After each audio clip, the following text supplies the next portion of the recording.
এই জুমার দিনে আল্লাহ তাআলা সাইয়েদনা আদম আলাইহিস সালামকে তৈরি করেছে। সুবহানাল্লাহ। বিশ্বনবী বলেন লাম্মা খালাকাল্লাহু আদামা ওয়া কানা তুলহু 60 যিরাআন, আল্লাহ তাআলা যখন আদম আলাইহিস সালামকে তৈরি করলেন 60 হাত লম্বা করে তৈরি করলেন। সুবহানাল্লাহ। আর আমরাও যারা জান্নাতে ঢুকবো আমাদের আকৃতি থাকবে 60 হাত লম্বা। মজা করে সুবহানাল্লাহ পড়তে পারলেন না? আল্লাহ সাইয়েদনা আদমকে তৈরি করলেন এই জুমার দিনে। আবার সাইয়েদনা আদম আলাইহিস সালামকে পৃথিবীর বুকে তিনি পাঠিয়ে দিয়েছিলেন এই জুমার দিনে। সুবহানাল্লাহ। কুল নাহবিতু মিনহা জামিআ, O Adam go down with your wife, তোমার স্ত্রী হাওয়াকে নিয়ে পৃথিবীতে নামো। সাইয়েদনা আদম আলাইহিস সালামকে আল্লাহ তাআলা পাঠিয়েছিলেন শ্রীলঙ্কার একটা পাহাড়ে, অ্যাডামস পিক। ওখানে ঐতিহাসিকভাবে প্রমাণিত, এটা হাদিসে নেই, কুতুবুত তারিখে এসেছে। শ্রীলঙ্কা একটা পাহাড় আছে, কলম্বো থেকে অনেক দূর। ওই পাহাড়ের চূড়ায় সাইয়েদনা আদম আলাইহিস সালামের ফুটপ্রিন্ট আছে। ফুটপ্রিন্ট মানে পায়ের ছাপ। সুবহানাল্লাহ পড়েন। তো যেদিন আদম আলাইহিস সালামকে আল্লাহ ওখানে পাঠিয়ে দিয়েছিলেন ওই দিনটা ছিল জুমার দিন। সুবহানাল্লাহ নাই? সুবহানাল্লাহ বাড়িতে যাই বলেন, চিল্লায় পড়েন আল্লাহু আকবার। এরপরে সাইয়েদনা আদমকে পাঠানো হলো শ্রীলঙ্কায়, সাইয়্যিদাতুনা হাওয়া আলাইহাস সালামকে পাঠিয়ে দেয়া হলো সৌদি আরবের জেদ্দা শহরে। আরবিতে জেদ্দা বা জাদ্দা মানে দাদি, জেদ্দাতুন বা জাদ্দাতুন মানে কি? দাদি। হাওয়া আলাইহাস সালাম আমাদের সবার দাদি, ঠিক কিনা? ওনার নামে এই শহরের নাম। বছরের পর বছর সাইয়েদনা আদম আলাইহিস সালাম এবং হাওয়া আলাইহাস সালাম আল্লাহর কাছে ক্ষমা চাইলেন, আল্লাহ ভুল করে নিষিদ্ধ গাছের ফল খেয়েছি, তুমি মাফ করে দাও।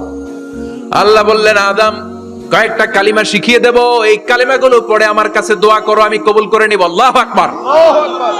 আল্লাহ শিখিয়ে দিলেন আর বললেন আদম পড়া, রাব্বানা যালামনা আনফুসানা ওয়া ইল্লাম তাগফির লানা ওয়া তারহামনা লানাকুনান্না মিনাল খাসিরিন। ও আল্লাহ, জুলুম করেছি নাফসের উপর, ভুল করেছি, অন্যায় করেছি, আপনি যদি ক্ষমা না করে দেন আমরা শেষ হয়ে যাব, আমরা হালাক হয়ে যাব, ক্ষতিগ্রস্তদের মধ্যে শামিল হয়ে যাব, ঠিক কিনা?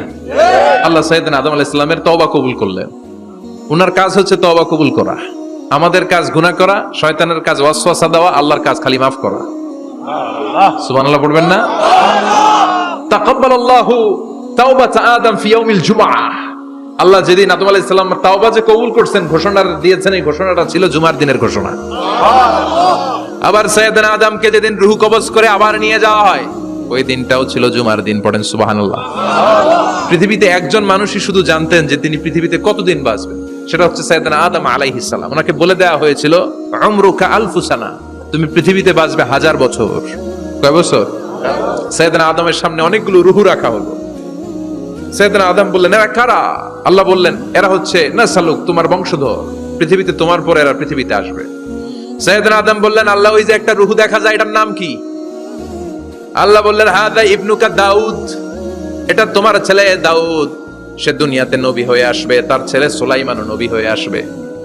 সাইয়েদনা আদম বললেন মাবুদ, আমার ছেলে দাউদের কত বছর হায়াত আপনি দিয়েছেন? আল্লাহ বললেন 40 সানা, মাত্র 40 বছর, 4 ইয়ার্স। 40 বছর তোমার ছেলেটা বাঁচবে। ও আল্লাহ, আমি বাঁচবো কয় বছর? তুমি বাঁচবা 1000 বছর। সুবহানাল্লাহ। সাইয়েদনা আদম বললেন মাবুদ, এত ফুটফুটে সুন্দর আমার ছেলে দাউদ, মাত্র 40 বছর দিলেন কেন? জিদ মিন উমরিহি, বাড়ায়া দেন। কি করেন? সুপারিশ করতেছে পোলার লাইগা। কে? বাবা। আল্লাহ আপনি বাড়ায়া দেন। আল্লাহকে বাড়ানো যাবে না, লেখা হয়ে গেছে। রুফিআতিল আকলাম ওয়া জাফফাতিস সুহুফ, কলম তুলে নেওয়া হয়েছে আর কালি শুকায় গেছে, আর কিছু করা যাবে?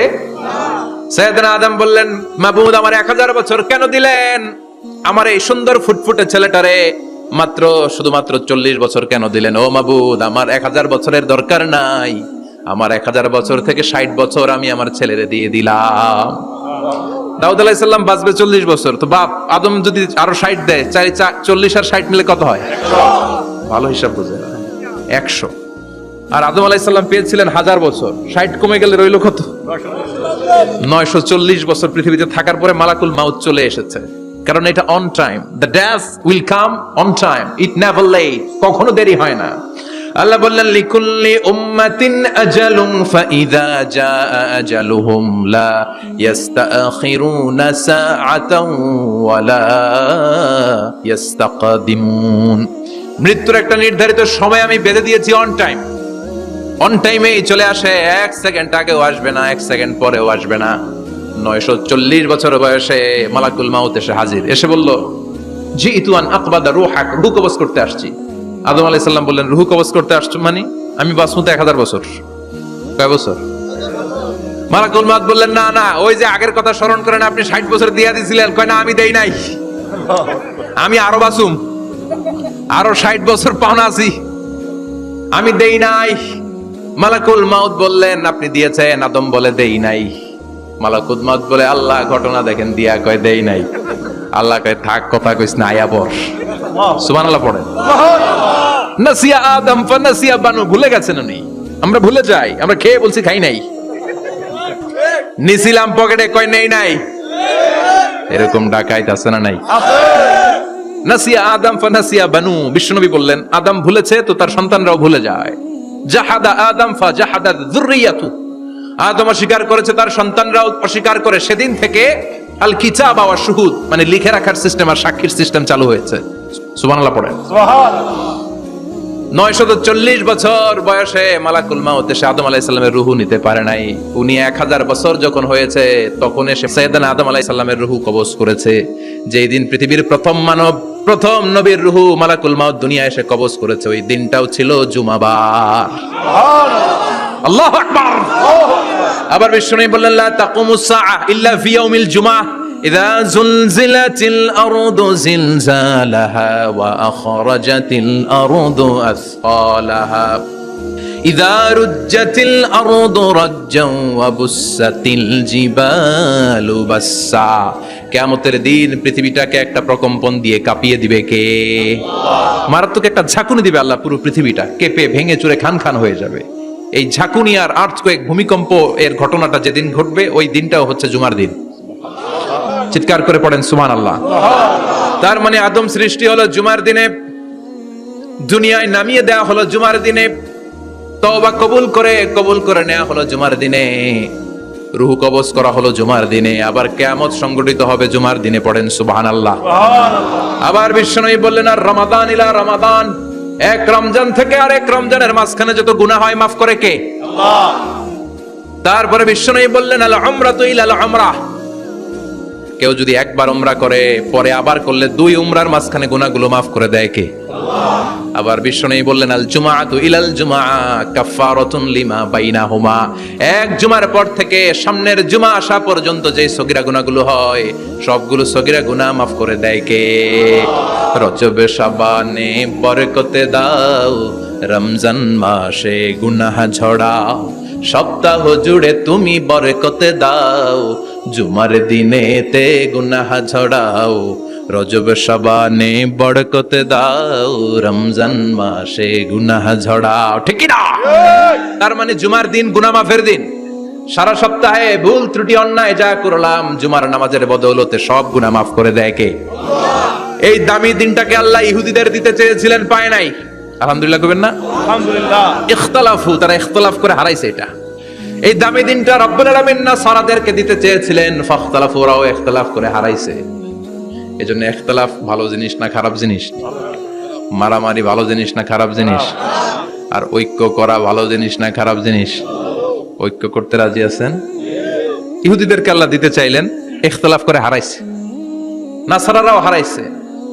ফাজা আল্লাহু বিনা ফাহাদানা বিহাদাদ দ্বীন, রব্বুল আলামিন এই দিনটা আমাদেরকে দিলেন, আমরা ইখতিলাফ করি নাই, বিশ্বনবীর হাতে হাত রেখে ঐক্য করে ঘোষণা দিয়েছি জুমার দিন আমাদের সাপ্তাহিক দিন। সুবহানাল্লাহ।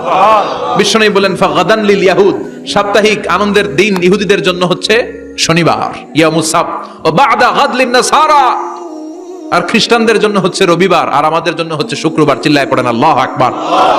তার মানে জুমার দিন, জুমাবারের মর্যাদা বেশি না কম? চিল্লায় বলেন বেশি না কম? জুমার দিন সকালবেলা ফজরের নামাজের পর থেকে ফেরেশতারা যতগুলো মসজিদে জুমা অনুষ্ঠিত হয় ওই মসজিদে ঢোকার প্রতিটা দরজার মধ্যে দাঁড়িয়ে থাকে। কারা কারা আগে আগে জুমার নামাজ পড়ার জন্য মসজিদে যায়, প্রত্যেকের নামগুলো একটা জান্নাতের রেজিস্ট্রি খাতার মধ্যে তুলে নেয়। এই নামগুলো স্পেশালি আল্লাহর কাছে পাঠানোর জন্য। সুবহানাল্লাহ কইবেন না?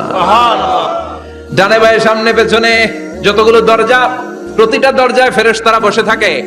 কে আগে আসলো নাম তুলে দেয়। তুলতে তুলতে তুলতে তুলতে খতিব সাহেব যখন খুতবা দেওয়ার জন্য মিম্বারে যেয়ে বসে যায়, ফেরেশতারা তাদের খাতা বন্ধ করে তারাও খতিব সাহেবের সামনে জুমার খুতবা শোনার জন্য বসে যায়। পড়েন সুবহানাল্লাহ। প্রথম জুমার দিন জুমার মসজিদে যে ঢুকবে, বিশ্বনবী বললেন আল্লাহর রাস্তায় একটা উট কুরবানি দিলে যেই সওয়াব, এই সওয়াব আল্লাহ আমলনামায় দিয়ে দেয়। দ্বিতীয় পর্যায়ে যে ঢুকে, বিশ্বনবী বললেন বাকারা, গরু কুরবানির সওয়াব পায়। 3 নম্বরে যে ঢুকবে, বিশ্বনবী বললেন কাবশা, হাদিসের ভাষায় এসেছে আল কাবাস, কাবাস মানে হলো বকরি, বকরি কুরবানির সওয়াব। 4 নম্বরে যে ঢুকবে তার হচ্ছে দাজাজা, দাজাজা মানে মুরগি। 5 নম্বরে যে ঢুকবে, বিশ্বনবী বললেন বাইদা, নোয়াখালীরা কয় বয়দা, আমরা কই আন্ডা, কুমিল্লায় কই ডিম। আছে না নাই? এক দেশের কত ভাষা, এক দেশের গালি আরেক দেশের বুলি। আমরা বলি ছেলে, কুষ্টিয়ায় বলে পুত্র, আরেক জায়গায় গেলে বলে হুত, আরেক জায়গায় গেলে বলে ফোয়া। আছে না নাই? আছে।